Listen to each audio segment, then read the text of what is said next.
we make in fabrication, anything that is metallic based, we need to cut it with metal. Our founder, Mr. King, actually dubbed her Susie Q. Simply because of its structure and what it is, it's almost boat-like. You get a lot of that sense from the way that the font is and all that. You'll find that on yachts. And we can't make anything without her. This is actually our MS3 door.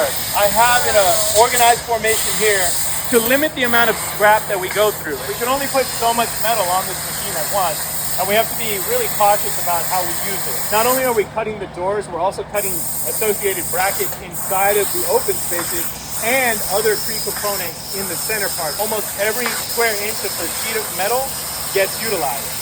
This is my laser cutter, my laser technician, Orada, and he does a very good job of getting everything organized, spaced out, mapped out. All of that is under his guys, and he does a fantastic job. I have what Mr. King dubbed the Megatron, which is our CNC panel folder, this large machine over there.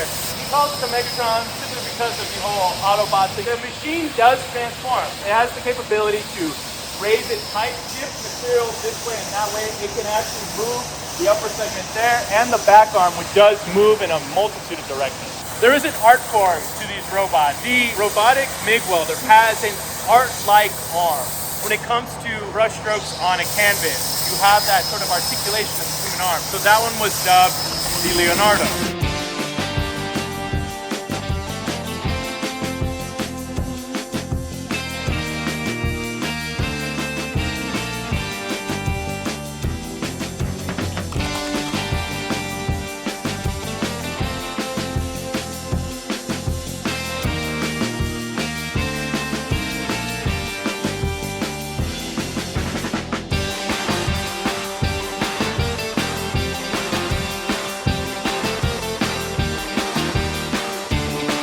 A 4-key automated shuttle feeding fastener insertion system. A lot of my time here is maintenance and troubleshooting, but when it runs, it's fantastic. It has so much going on. It's almost like a car. If something's out of sync in terms of timing and execution, the whole thing just starts to give you errors. It allows us to hem this huge variety of lengths and fastener types with one machine. All of these varying sizes all get put into that machine and will get inserted and pressed in. This robot was designed to help us with our heavy workload in terms of metal finishing. Every one of these doors has to look very close, if not similar. What we did was we put our heads together and said, why don't we just make a robot to do that?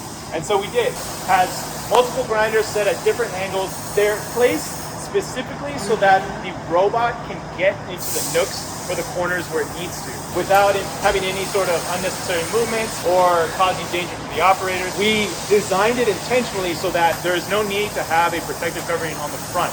Everything that's the offshoot of the grinding, the robotic movement, all of that is designed to be held within the cage itself. That door that you just saw being created has all of our newest technology connected straight to the door. Anything metallic here, we've made next door.